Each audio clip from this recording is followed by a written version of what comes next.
Bien le bonjour à tous. Aujourd'hui, j'ai décidé de faire une première capsule qui risque en fait d'en comporter plusieurs sur le terminal aka la ligne de commande Linux. En fait, c'est un terminal, en fait, une ligne de commande, comme on voit ici, qui en effraie plusieurs, surtout si vous faites vos débuts avec Linux. Aujourd'hui, on va voir comment utiliser le terminal et, faire en sorte qu'on soit à l'aise et confortable avec l'utilisation de celui-ci. En fait, vous allez voir même que je dirais que l'utilisation du terminal facilite de beaucoup la navigation dans Linux et voilà. Sans plus tarder, allons-y avec la description de ce qu'on voit présentement à l'écran. Donc, en effet, lorsqu'on lance le terminal, vous pouvez tout simplement passer par le menu des applications ici, faire une petite recherche dans Ubuntu et taper terminal pour le lancer comme suit.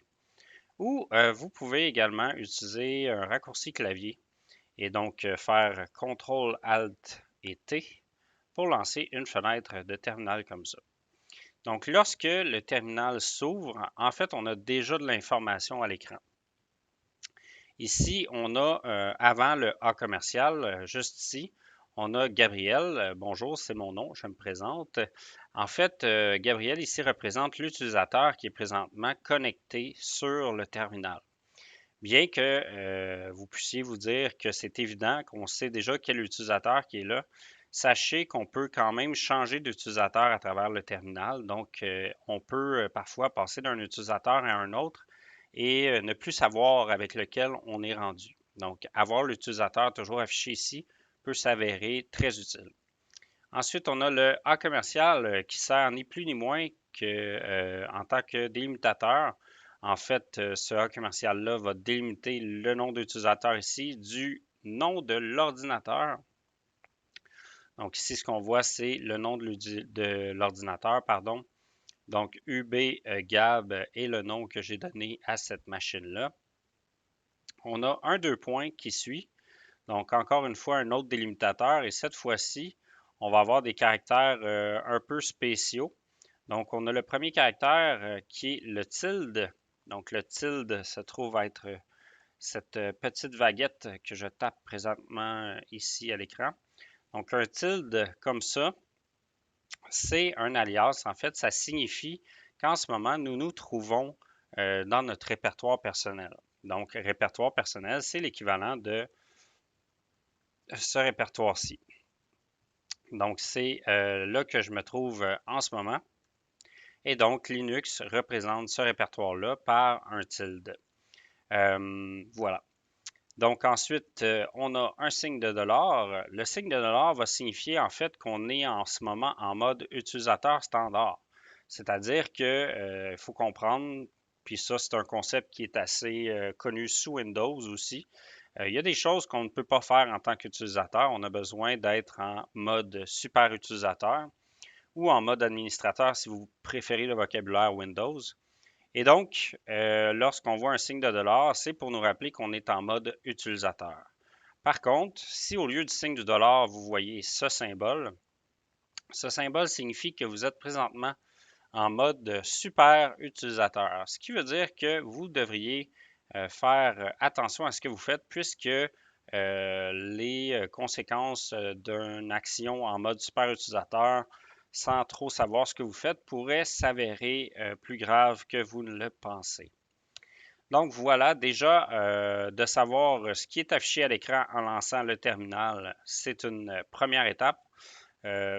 Ces informations-là sont souvent ignorées, mais sachez que Linux est vraiment un système qui a été bien pensé et bien créé. Donc, généralement, il y a rarement des éléments qui sont là et qui veulent rien dire. Maintenant, on va commencer sans plus tarder avec une première commande. La commande que je vais vous montrer, c'est cd. Donc, la commande cd comme suit. Cette commande-là signifie ni plus ni moins change directory. Vous pouvez même le traduire en français par changement de dossier. c'est cette commande qui va me permettre de me promener dans l'ordinateur. Donc, en ce moment, je vous avais dit que j'étais dans mon répertoire personnel. Si je tape CD barre oblique, on voit que je suis maintenant rendu à la racine du disque. De même que si je tape CD barre oblique var, me voilà rendu dans le dossier variable à la racine du disque. Donc, sachez également que, un peu comme dans l'explorateur Windows, il y a un espèce de bouton back pour reculer. Ce bouton back-là, en fait, il faut le taper, donc c'est CD point point. Ça va me permettre de reculer d'une étape. Donc, normalement, je reviendrai à ma barre oblique, comme ceci. Donc, ça me permet de reculer d'un dossier finalement, de revenir au dossier parent, donc le dossier qui est supérieur. Voilà pour CD point point. En fait, il y a une notion par contre qui vient avec CD dont il faut parler immédiatement. C'est la notion de chemin relatif versus un chemin absolu.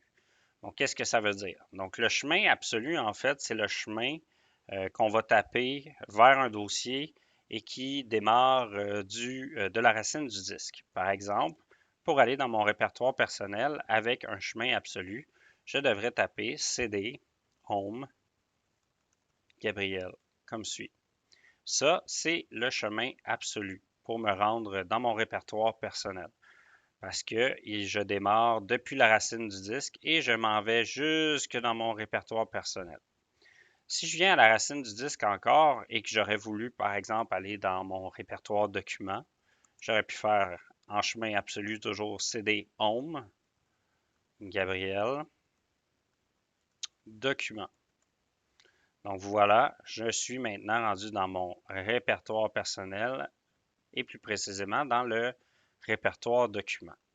Donc, le chemin absolu, en fait, c'est le chemin total qui mène à un dossier ou à un sous-dossier.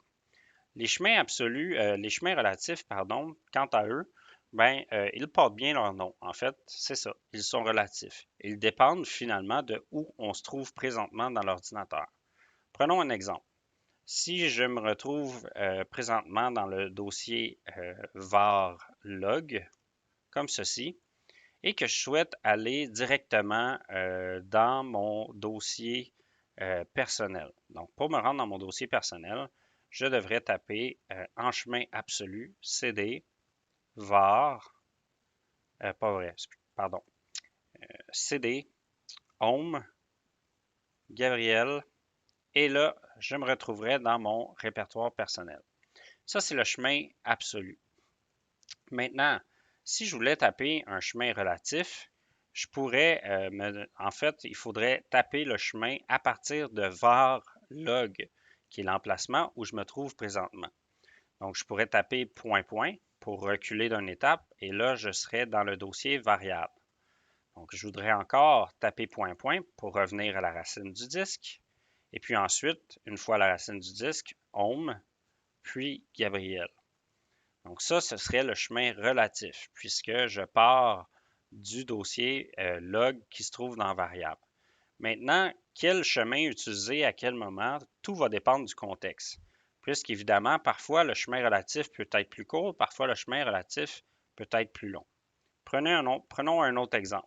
Si je suis dans mon répertoire personnel, comme en ce moment, et que je désire toujours aller dans mon dossier document, donc, je pourrais taper le chemin absolu CD, Home, Gabriel, document. Ça serait le chemin absolu. Par contre, le chemin relatif, dans ce cas-ci, étant donné que je suis déjà dans Home Gabriel, je pourrais taper tout simplement CD, document, comme ça. Donc, dans ce cas-ci, le chemin relatif est beaucoup plus court. Donc, faites bien attention de distinguer ça, ces notions de chemin absolu et chemin relatif, puisqu'ils ne sont évidemment pas les mêmes et tout dépendant des contextes, vous pouvez finalement raccourcir votre quantité de mots à entrer pour vous rendre à quelque part. Donc, le but étant d'être le plus efficace possible à la ligne de commande. Donc, la commande CD nous permet de se déplacer dans l'ordinateur. Maintenant, passons à une autre commande, la commande ls. Donc, Donc, la commande ls, donc ls comme ceci, signifie list. Donc, en fait, on veut lister le contenu d'un dossier. Donc, présentement, on voit que je suis dans mon répertoire personnel. Je tape ls et on voit les répertoires qui s'affichent présentement. Évidemment, euh, on va voir qu'avec certaines commandes, on a la possibilité de rajouter des commutateurs. En fait, ce qu'on appelle des commutateurs, ce sont des éléments qui vont venir modifier ou du moins adapter le comportement d'une commande. Par exemple, ici, ls affiche le contenu de mon dossier. Par contre, si je fais ls-l, le "-l" signifie longue ou long, ben, la commande va agir différemment et cette fois-ci, elle va m'afficher plus de détails. Donc, en ajoutant un commutateur ou plusieurs commutateurs, une commande donnée peut agir légèrement différemment ou s'adapter en fonction de ce que vous lui demandez. Donc, ça, c'est pour les commutateurs. Maintenant, sachez qu'avec les commandes, on peut entrer, oui, des commutateurs qui vont généralement suivre la commande, comme dans l'exemple que je viens de donner, mais on peut également entrer des paramètres. Ces paramètres-là, en fait, ça va très souvent être des noms de dossier ou des noms de fichiers. En fait, les paramètres vont indiquer sur quoi ou sur qui on applique la commande. Donc, par exemple, si je fais ls-l, mais qu'en paramètre, cette fois-ci, je mets le dossier var log comme ceci, bien, cette fois-ci, pardon pour l'affichage, je n'avais pas un écran assez grand. Cette fois-ci, on voit que, en fait, oui, mon ls-l s'est encore une fois effectué, mais au lieu de s'effectuer dans mon répertoire personnel, le ls-l a été s'effectuer dans le répertoire que j'ai mis en paramètre. Donc, prenez bien soin de différencier les commutateurs des paramètres. Donc, la commande se veut, dans le fond, être séparée en trois sections. On a la commande elle-même, donc ls dans ce cas-ci, le ou les commutateurs, le "-l ici, et on peut avoir des paramètres. Parfois, des paramètres seront obligatoires, parfois les paramètres seront facultatifs. Voilà. Au niveau des commutateurs, prenez note également que selon les différentes commandes, on peut avoir des commutateurs qui sont composés d'une lettre ou des commutateurs qui sont composés de mots. Je reprends toujours la commande ls. Donc, dans mon répertoire personnel, on avait vu que la commande ls m'affichait le contenu comme ceci de mon répertoire. Un peu plus tôt, je vous ai montré le commutateur "-l" qui signifiait long, donc qui donnait plus de détails. Maintenant, je sais qu'il existe aussi un commutateur "-a" qui signifie all, mais on peut aussi écrire littéralement all si on met un deuxième slash, pas un slash, un deuxième trait d'union comme ceci et on écrit all comme ça. Donc que j'écrive ls -all ou que j'écrive ls-a, le résultat est exactement le même. En fait, il s'agit d'un commutateur qui va nous afficher tous les fichiers, même les dossiers, même les fichiers cachés. Donc, comme vous pouvez le voir, dans Linux, les fichiers cachés vont généralement commencer par un point. Donc, on le voit ici, on a des fichiers qui sont cachés, alors que si je fais ls, on ne les voit pas. Donc, voilà au niveau de la commande ls. On a également parlé du bâti d'une commande, c'est-à-dire la commande elle-même, les commutateurs ainsi que les paramètres. On peut donc passer maintenant à une autre commande très importante qui est la commande man qui signifie manuel. Donc la commande man, M-A-N, comme ceci, me permet d'ouvrir un manuel d'instructions concernant une commande. Donc ici, la commande manuelle va prendre un paramètre et ce paramètre-là sera le nom d'une commande dont je désire consulter les instructions. Par exemple, pour la commande ls, si je fais man ls comme ceci, on va voir que s'ouvre un manuel d'instructions où j'ai accès à toutes sortes, dans le fond, d'informations complémentaires pour utiliser la commande. Donc, on voit ici que j'ai des commutateurs, On voit ici le format de la commande. Donc, vous voyez qu'on a ls. Ensuite, on a les options qui sont des commutateurs finalement. Et en paramètre, on va demander un dossier. Donc, voilà. Donc, vous voyez, on a beaucoup d'informations. Lorsque vous voulez quitter le manuel, par exemple, si j'ai eu l'information que j'avais besoin, j'appuie tout simplement sur la lettre Q pour quit et je reviens à l'écran comme ceci. Donc, le manuel, n'ayez vraiment pas peur de le consulter régulièrement pour aller chercher de l'aide ou si vous avez oublié comment fonctionnait une commande. C'est un outil très utile à consulter. On va voir la commande maintenant clear. Donc, on voit en ce moment que dans mon écran, j'ai beaucoup de choses qui se sont écrites parce que j'ai utilisé dans le fond le terminal. Maintenant, si je rentre la commande clear comme ceci, on voit que en fait, cette commande-là vient vider l'écran tout simplement. Donc, pour une meilleure ergonomie de travail ainsi que pour vos yeux, prenez l'habitude de temps à autre d'écrire clear. Vous pouvez également, donc si je fais une coupe de commandes, vous pouvez également appuyer sur le raccourci clavier CTRL et L, donc qui est un équivalent de clear, donc qui va vous effacer le contenu de votre écran. Donc voilà pour la commande clear. Autre commande très pertinente à voir, c'est la commande mkdir. Donc, la commande mkdir va me permettre de créer des répertoires ou des dossiers finalement.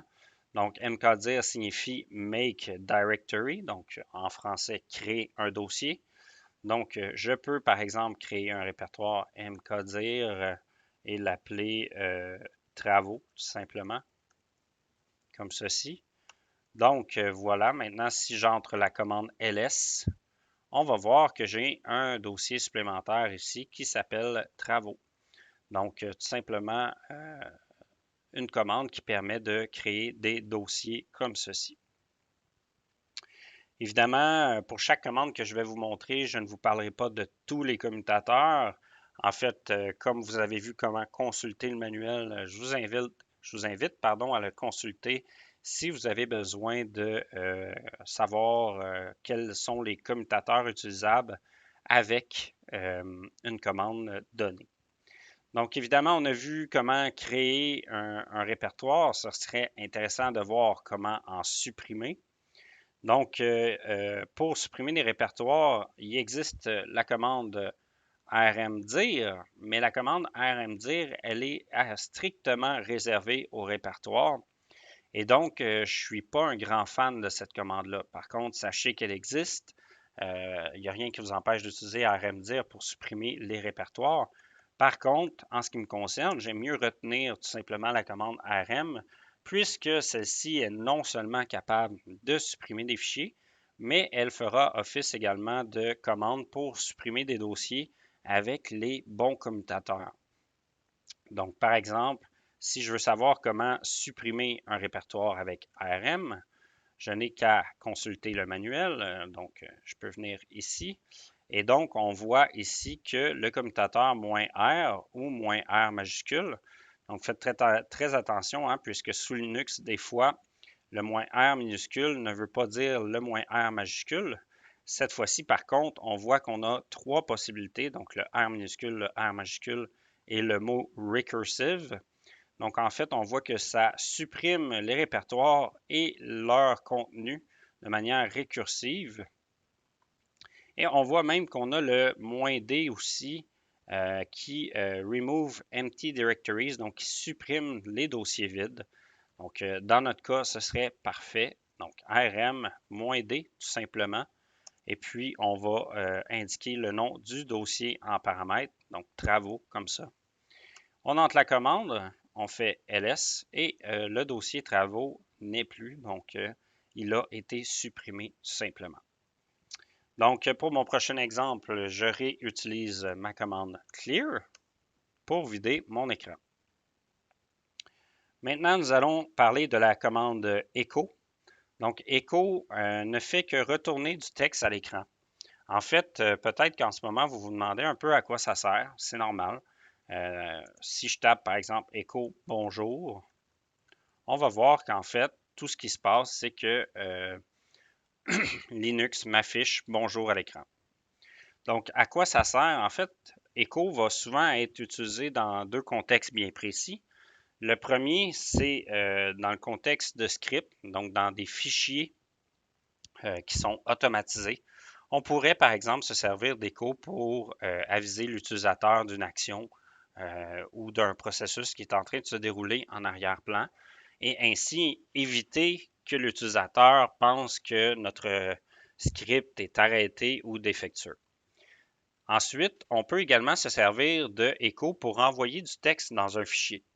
Donc, intéressant. Si, par exemple, je fais Echo et que je reprends encore le même exemple, donc bonjour,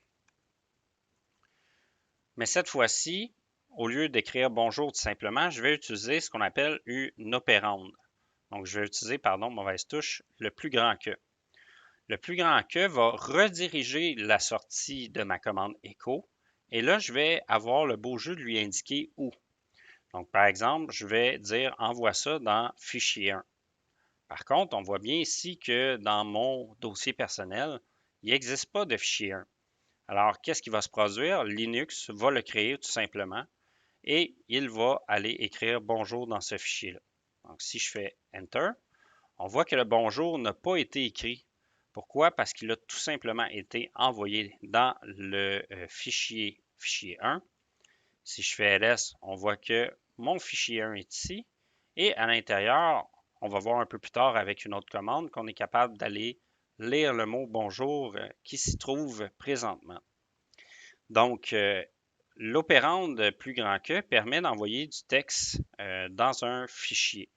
Cependant, il faut faire très attention puisque si vous ne mettez qu'un seul plus grand que de cette façon-là et qu'il existe un fichier, comme dans ce cas-ci, on voit que fichier 1 existe.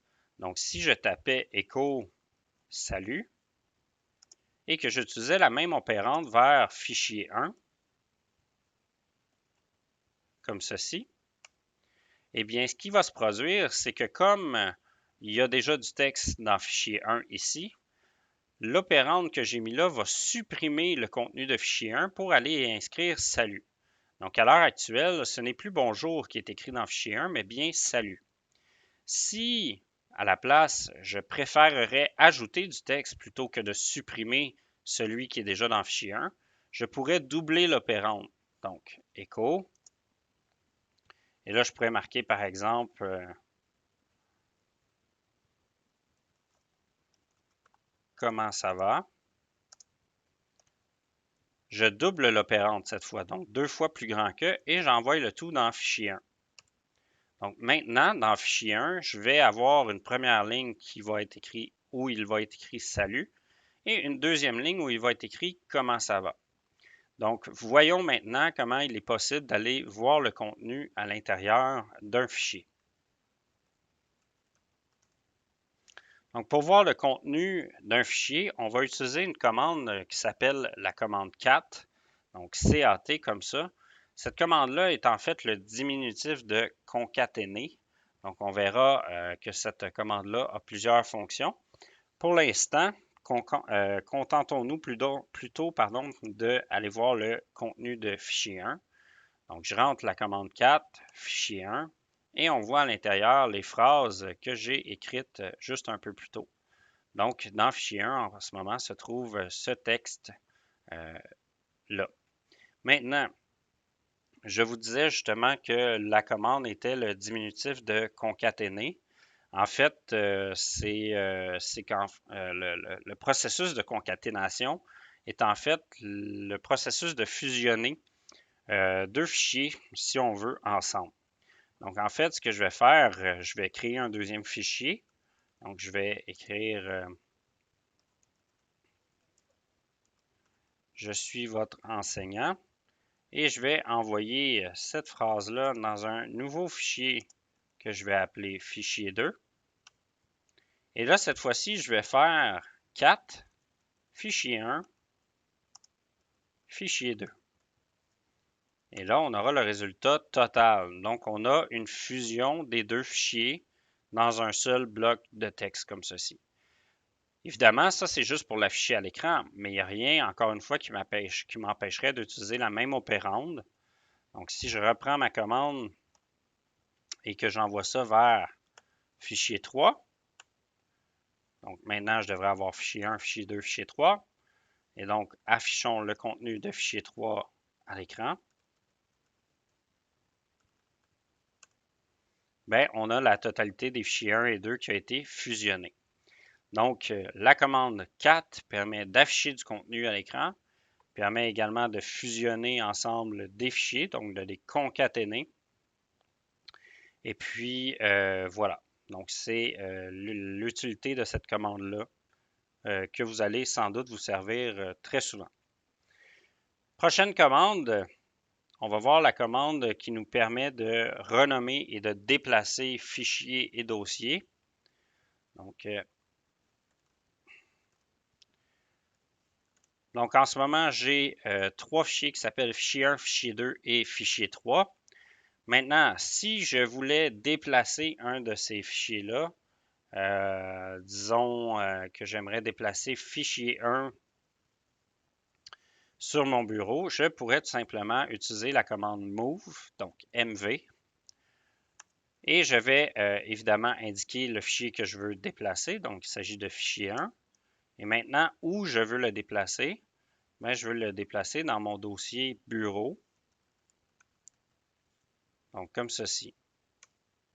Et donc, on voit, je ne sais pas si vous avez pu le voir apparaître, mais on voit ici que mon fichier 1 est rendu maintenant sur le bureau. Si je fais ls ici, bien évidemment, on ne voit plus fichier 1 puisqu'il a été déplacé. Maintenant, la commande move est utile aussi pour renommer. Donc, si par exemple, fichier 2, je voulais le renommer informatique, je pourrais utiliser la commande move. Donc, je vais donc écrire fichier 2. Et cette fois-ci, je vais tout simplement taper informatique, comme ceci.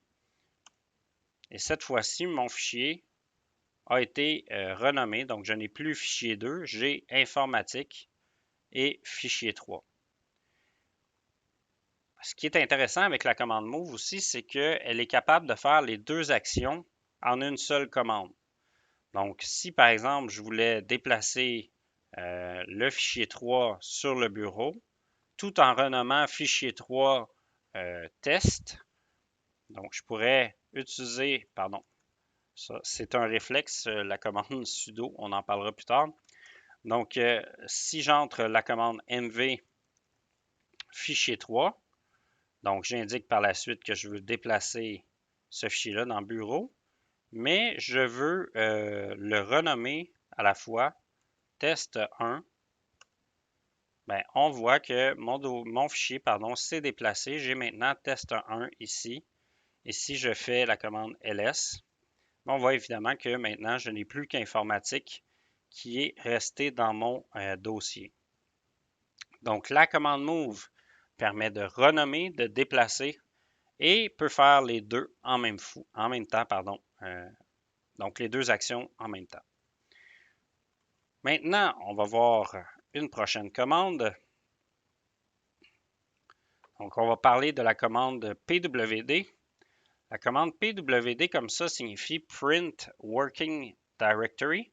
En fait, cette commande-là nous permet d'imprimer tout simplement à l'écran où nous sommes actuellement dans l'ordinateur, même si ça peut vous paraître comme évident, puisque souvent, ben pas souvent, mais dans Ubuntu, on a le chemin qui est indiqué ici. Donc, si je me déplace dans var log, ben, on voit que j'ai le chemin qui m'indique où je suis présentement. Mais sachez que ce n'est pas tous les Linux et encore moins tous les interpréteurs de commandes qui l'affichent. Donc ça, ce serait facultatif, je ne serais pas obligé de l'afficher. Et donc, pour quelqu'un qui travaille sans l'afficher, ça peut devenir difficile de se souvenir parfois où on en est dans l'ordinateur. Et dans ces cas-là, on peut utiliser la commande pwd qui va simplement nous rappeler où on se trouve dans l'ordinateur. Donc, voilà pour pwd.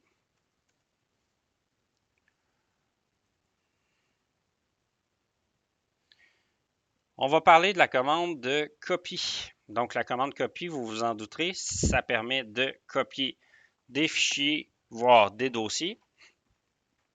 Donc, on l'utilise de la manière, je dirais, la plus simple, c'est-à-dire que je peux rentrer la commande copie, aller par exemple sur mon bureau, chercher le fichier qui s'appelle test1 et si je veux le copier dans mon répertoire personnel, donc le répertoire où je me trouve présentement, je peux rentrer tout simplement /. Donc le // comme ça signifie mon répertoire où je me trouve. En fait, c'est un alias qui signifie répertoire courant. Donc si je tape Entrée, ben voilà, je devrais avoir une copie de test1 qui est juste ici. Donc une copie qui s'est faite à partir du bureau. Donc, évidemment, la destination de la copie, c'est vous qui décidez de ça.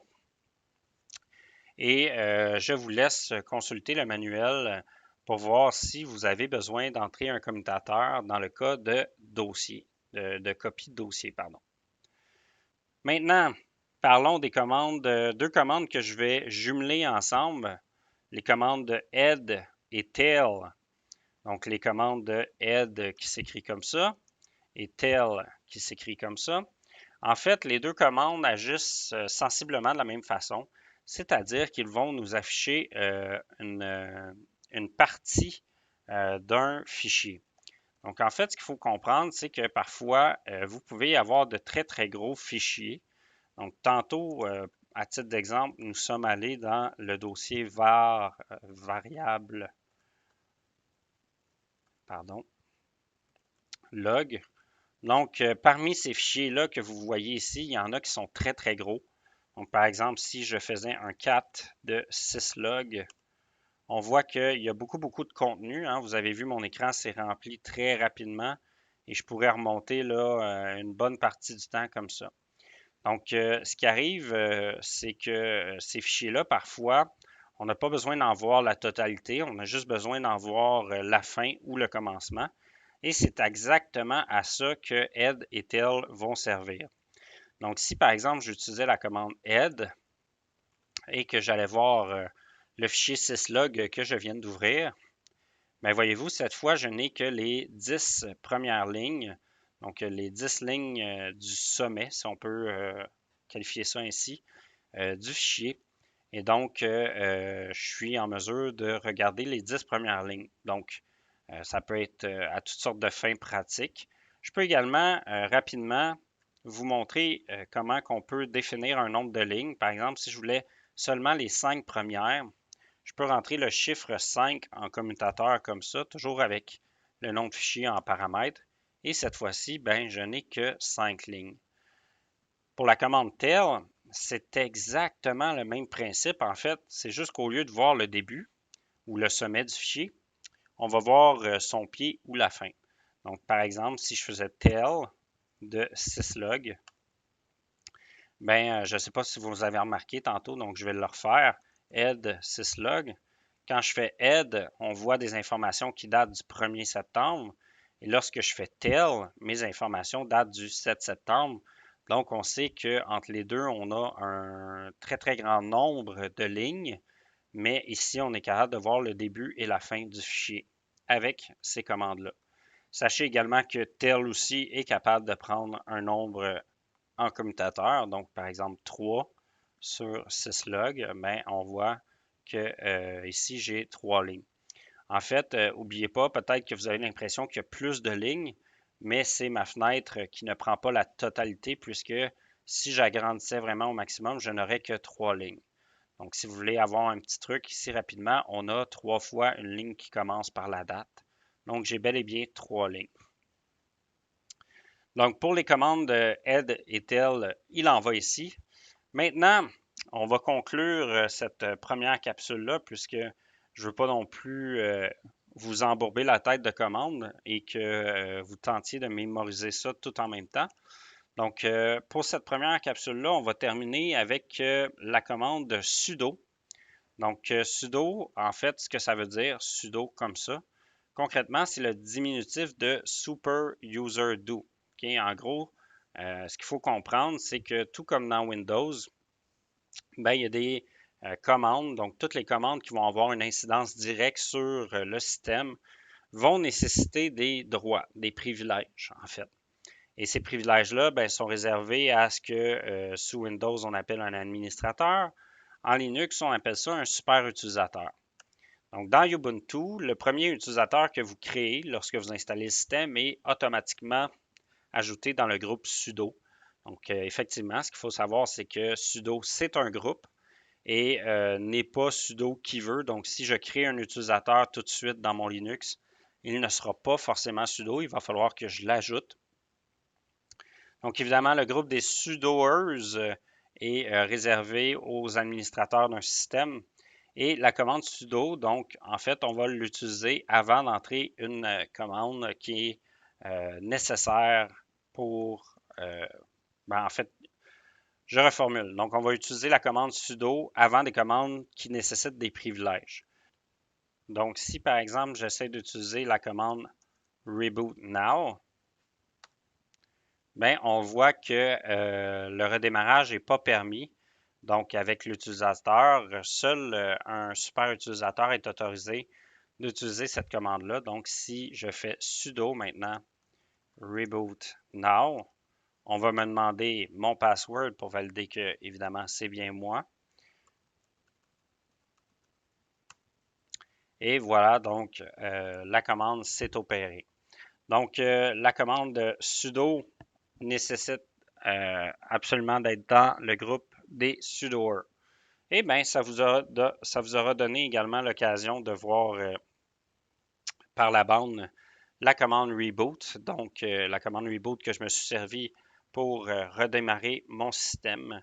Donc, commande qui n'était pas prévue au programme aujourd'hui, mais bon, vous l'avez vu. Donc, voilà. J'espère que ça vous aura donné un bon petit coup de main.